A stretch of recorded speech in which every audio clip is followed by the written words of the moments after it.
All right, let's go ahead and get started. There was like 80-something people signed up to be in here because they didn't have my name on it. So people were like, oh, that sounds awesome.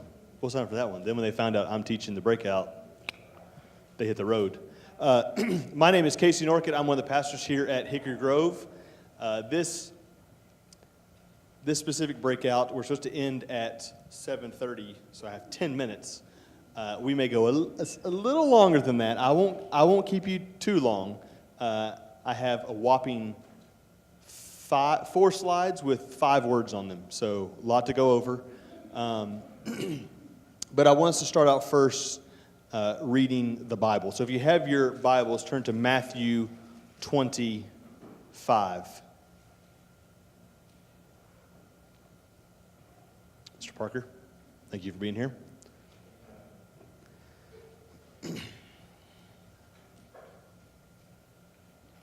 Matthew 25, starting in verse 31. And this is Jesus talking about the final judgment that will come. Verse 31.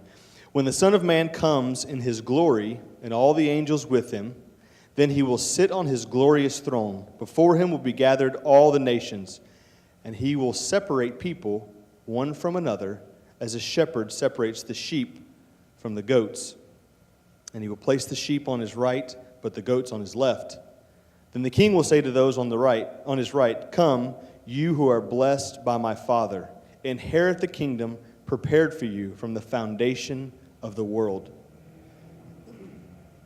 So he's separating these two people, those that are called into the kingdom and those that are not, the sheep and the goats. And he says, "For I was hungry, and you gave me food. I was thirsty, and you gave me drink. I was a stranger, and you welcomed me. I was naked, and you clothed me.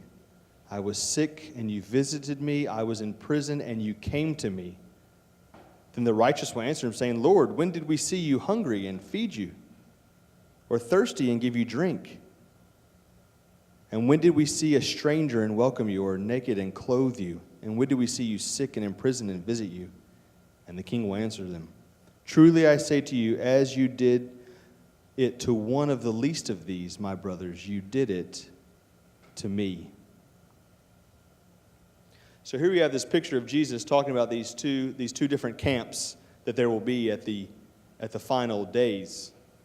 Those that are of the kingdom and those that are not of the kingdom. Those that are sheep and those that are goats. And what is it that defines the sheep from the goats? What is it? This is when I ask a question and you respond back to me. What is it that's different from the sheep and the goats here? Those who served others, right?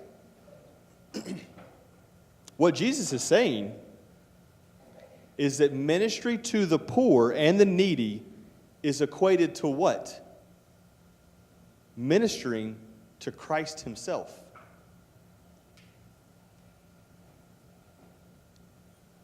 And we have to ask ourselves, is it possible to see Christ hungry and not give him food? We're not talking about us having a different idea of the divinity of Christ. We're saying if we see Christ in someone, if we see Christ and he's hungry, what would we do? We'd give him food, right? And if we see him with no clothes on, what would we do? We would clothe him. If he's thirsty, we'd give him something to drink. And these people that he's talking to, they don't get it. They don't understand why. We haven't seen you. They haven't ministered. They haven't, as James would talk about it, faith and works. Not faith plus works. We're not talking about salvation. We're talking about faith plus action. These people claimed to have faith. They claimed to have living faith. But when it came down to it, there was no real evident proof of their salvation. And so that's the mindset that I want us to go into as we talk about some really practical things that we as believers are called to others. We're called to the least of these. We're called to those who cannot care for themselves. Ready for slide one? If you're ready for it, orphans. We talked a little bit or a lot this evening about orphans. If you are a member of Hickory Grove at either one of our campuses, we had the prayer guide that was distributed this morning. In it, the first week is to pray for adoption and orphan care. Now, I know you may have chosen this one because it was orphan justice beyond adoption. And we have to think beyond adopting, but what is our role as believers? Maybe you're young, you're not married, or maybe you think you're too old and you're not too old to adopt. You have all these things that say, I can't do that. What can I do? I was just talking to Amy a second ago. She says, we're not at the place right now where we can adopt for certain reasons. What can we do? Who here has heard of respite care? Look at you people. Respite care is an option for really anyone.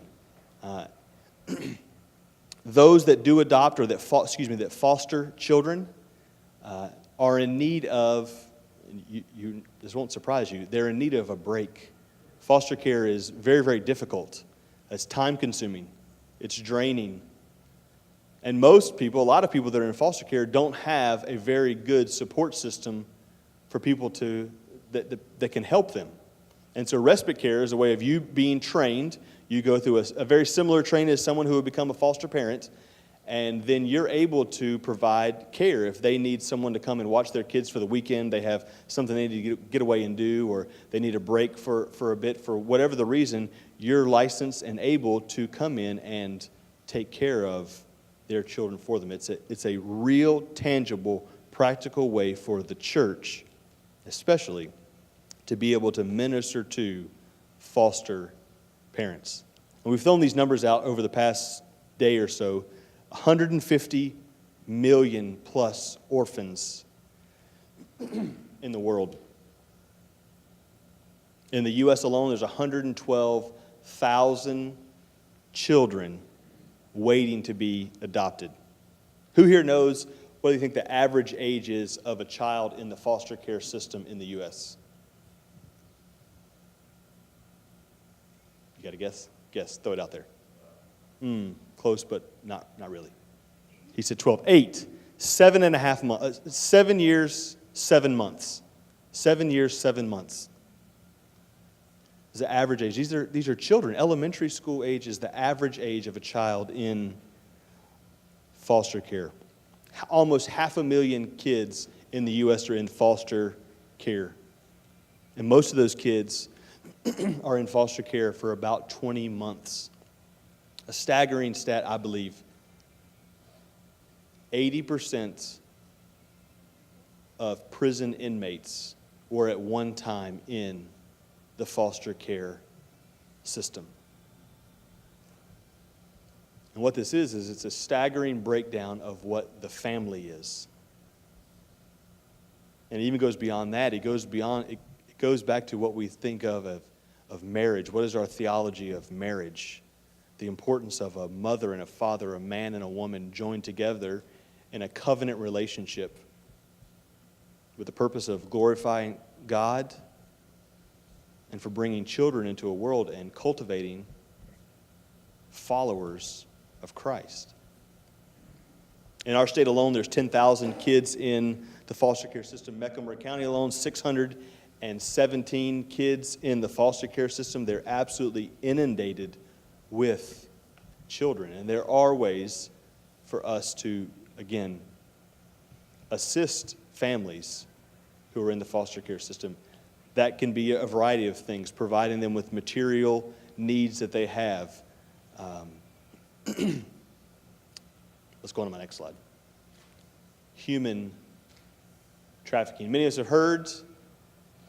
I live in Harrisburg. I've heard, Concord Mills is a huge place for sex trafficking. Our state ranks in the top 10 states in human trafficking. Some say the statistics are it's a $150 billion industry, the trafficking of humans. Most of that looks like forced labor. A lot of times it's children, and a good many times it's women and young girls. Charlotte's the number one city in North Carolina for human trafficking. 60 to 90% of the women that they see in prostitution and sex trafficking and these sorts of things, 60 to 90% experienced some sort of a physical abuse when they were a child. How can we as the church combat this? If you were here today in the lobby, and I would encourage you to go afterwards. A lot of the booths are going to be open afterwards. There's a ministry here, several ministries in Charlotte, that are specifically targeting these mostly young women who are in these vulnerable situations. In the entire country, there's about 600 places of refuge for these women. 600. I mean, you hear the numbers we're talking about, and 20 million victims of sex trafficking in the world, hundreds of thousands in our country alone. 600 places. So let's say today there's a prostitution ring that is found here in Charlotte. They find these women, they take them out of this horrible, deplorable situation, but there's nowhere for them to go for safety. There's no home for them to be in to feed them, nurture them, love them, care for them unconditionally. 600 beds in the entire country. The ministry that was here this evening and that we partner with as a church is Present Age Ministries. They work with girls mainly from 12 to 18. I would encourage you to reach out to them if you have any desire to be able to minister to these young women who are very, very vulnerable.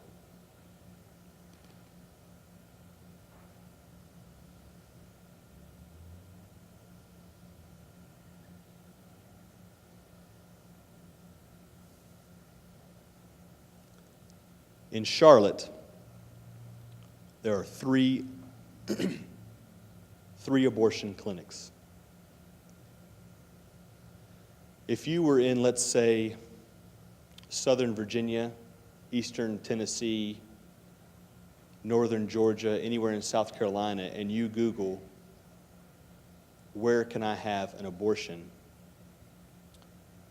One of the three clinics in Charlotte is likely to pop up on your computer. There are between 150 and 200 abortions that take place in the city of Charlotte every week.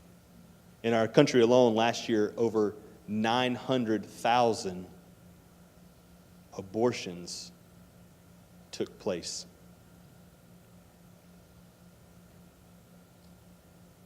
The scary fact is, statistics say that 75% of the women that they talk to identify as followers of Christ.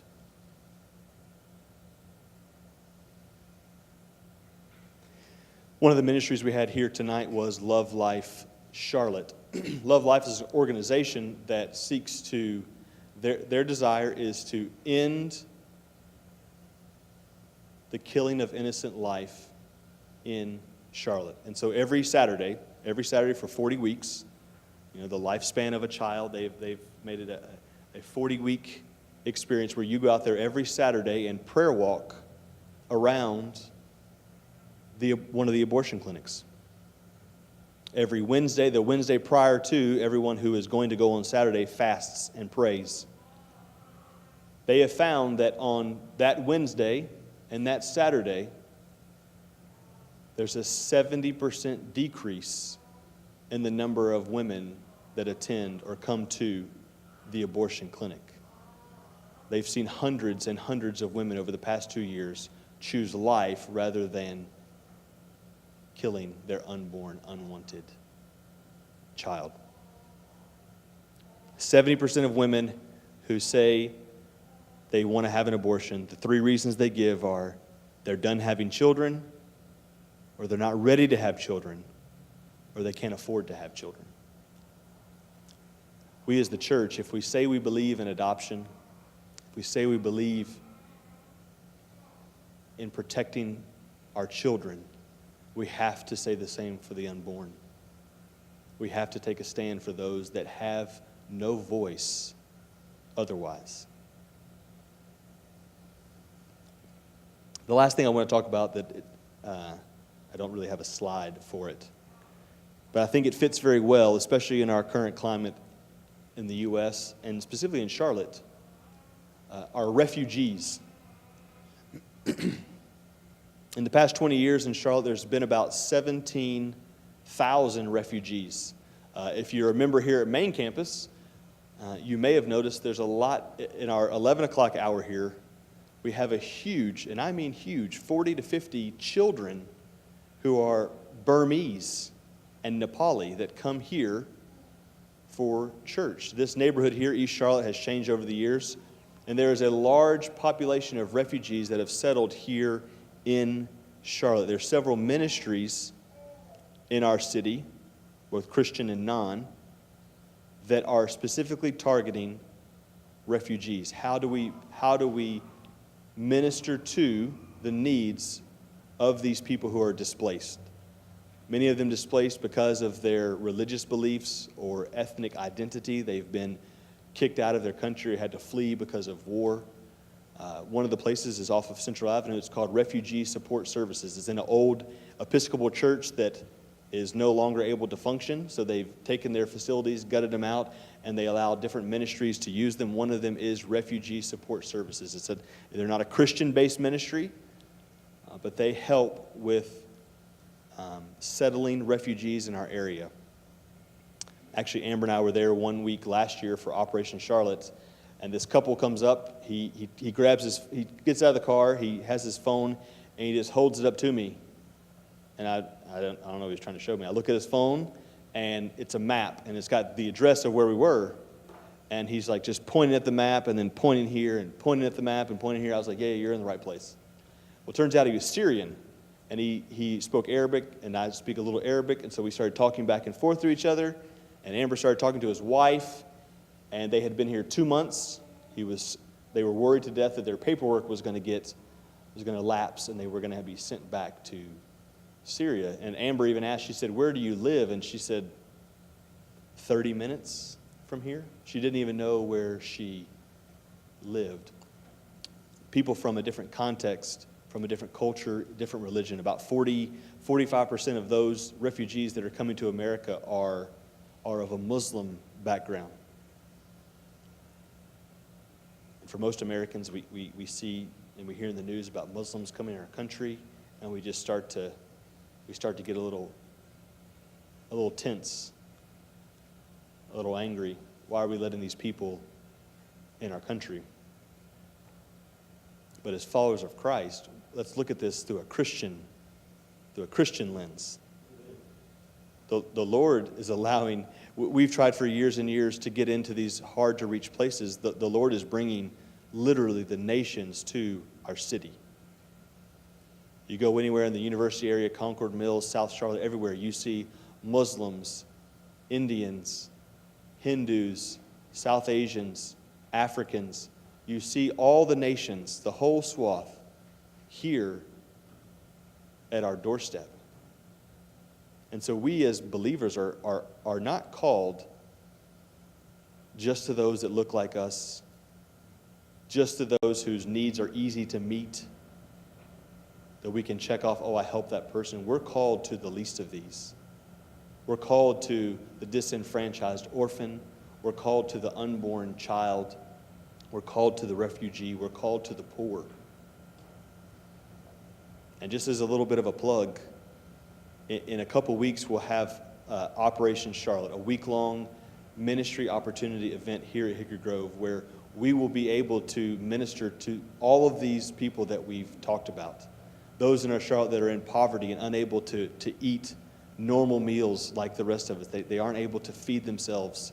We'll be able to have feeding projects. People who come to our clothes closet here who don't have the means to provide their own clothing for themselves or their children, we'll be able to minister to them, to refugee support services, ministering to these refugee families, women, battered women who have had to leave their homes because of abusive relationships.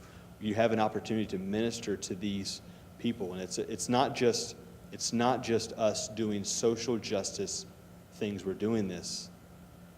Why? Because when we look at that child who doesn't have a mother and father, when we look at this refugee who's displaced from their homeland, when we look at this unborn child that is at risk of dying, we remember our eternal state. We remember that we were once orphans, that we were once dead, that we were once wanderers in a foreign land, but what? God sent His Son to redeem us, to reconcile us to a holy God, not by any work of our own, not by any means of works or deeds or good actions, but by grace alone. And so I encourage you, as you go from here, on the website, I believe it's hickorygrove.org/adoption, there'll be a list of resources. We'll put all these ministries that I've spoken about, Operation Charlotte. You can also go to our website, register for Operation Charlotte. I encourage you to go back to the worship center lobby and talk to those people there, the different booths that are set up, and how you can be partnered with us, because faith without deeds, faith without works is dead. Let's pray. Father in heaven, I thank you for these men and women, for their commitment to come here this evening to hear from your word. Father, I pray that you would equip us as your church to be light, to be ambassadors, Father, that we would minister to those who are the fatherless, who are the least of these, Father, who aren't able to have a voice, that we would proclaim the name of Christ, and they would make known his deeds. Father, I pray that for our city, for our country, and for this nation, for this world. It's in Christ's name I pray. Amen.